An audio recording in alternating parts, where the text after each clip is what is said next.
तो YouTube ने हाल ही में अपनी मोनेटाइजेशन पॉलिसी में एक बहुत बड़ा बदलाव किया है। एक ऐसा बदलाव जिसका इंतजार ना फायरआर्म से जुड़े कंटेंट क्रिएटर्स को बहुत बहुत लंबे समय से था। तो चलिए देखते हैं कि इस बड़े अपडेट में आखिर है क्या। सबसे पहले बात करते हैं कि असल प्रॉब्लम थी क्या। देखिए, जो क्रिएटर्स स्पोर्ट्स शूटिंग, रिव्यूज या फिर फायर आर्म्स को एक हॉबी की तरह दिखाते हैं, वो लंबे समय से एक ही चीज से परेशान थे। उनके वीडियोस जो पूरी तरह से सेफ होते थे, सारे नियमों के दायरे में होते थे, उन पर भी अक्सर मोनेटाइजेशन को लिमिटेड कर दिया जाता था। और इसी दिक्कत को क्रिएटर्स की दुनिया में कहते हैं येलो डॉलर प्रॉब्लम। और यकीन मानिए, ये कई चैनलों के लिए एक बहुत बड़ी चुनौती रही है।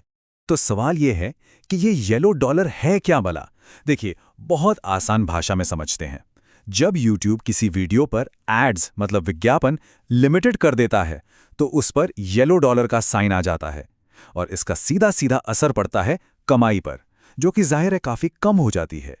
आप अंदाजा लगाइए, पुरानी पॉलिसी इतनी ज्यादा सख्त थी कि टॉय गन खिलौने वाली बंदूकें, एयर गन या फिर स्पोर्ट्स शूटिंग, इन सब पर बने वीडियोस पर भी लिमिटेड एड्स लगा दिए जाते थे।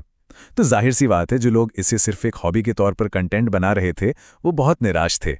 लेकिन अब कहानी में एक ट्विस्ट है। हालात अब बदल चुके हैं, क्योंकि YouTube ने अपनी पॉलिसी में एक बहुत बड़ा और बहुत ज़रूरी बदलाव कर दिया है। हाल ही में YouTube ने ऑफिशियली अपने नियमों में ढील दी है।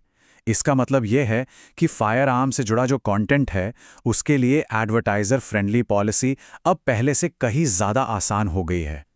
अब ये बदलाव कितना बड़ा है, इसे ज़रा ऐसे समझते हैं। एक तरफ थी पुरानी पॉलिसी, जो बहुत सख्त थी और खिलौने वाली बंदूकों पर भी येलो डॉलर दे देती थी। और दूसरी तरफ है ये नई पॉलिसी, जो कहीं ज़्यादा नर्म है। ये हॉबी वाले कंटेंट को खास छूट देती है और क्रिएटर्स के लिए फुल मोनेटाइजेशन का दरवाज़ा खोलती है, जिसे हम कहते हैं ग्रीन डॉलर।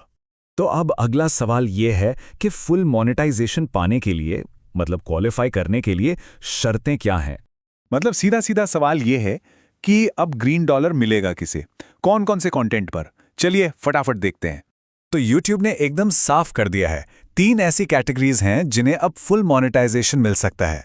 पहली, कुछ खास मैगजीन साइज वाली गन्स। दूसरी, एयरसॉफ्ट और एयर गन के रिव्यूज। और तीसरी, प्लास्टिक पैलेट वाली बीबी गन्स। आइए अब इन तीनों को थोड़ा और डिटेल में समझते हैं।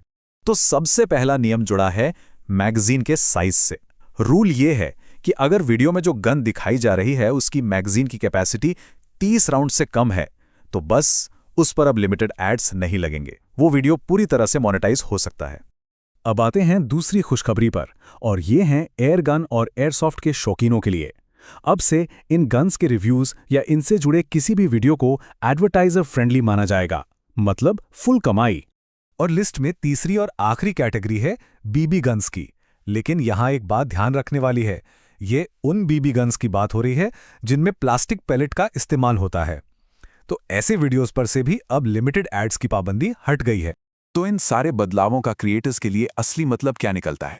देखिए, फायदा तो बहुत से क्रिएटर्स को होने वाला है, जैसे कि जो फायर आर्म रिव्यू करते हैं, स्पोर्ट्स शूटिंग चैनल्स चलाते हैं, एयर गन और एयर सॉफ्ट के शौकीन हैं, और यहाँ तक कि जो टॉय गन की अनबॉक्सिंग और रिव्यू करते हैं ना, उन सब के लिए ये एक बहुत बड़ी राहत की बात है।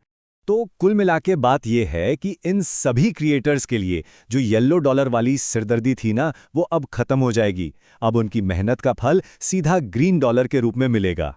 और आखिर में एक बड़ा सवाल छोड़ जाते हैं, क्या YouTube का ये जो कदम है, ये प्लेटफॉर्म पर हॉबी से जुड़े कंटेंट का पूरा भविष्य बदल देगा? ये देखना वाकई बहुत दिलचस्प होगा कि इसका लॉन्ग टर्म में क्या असर पड़ता है।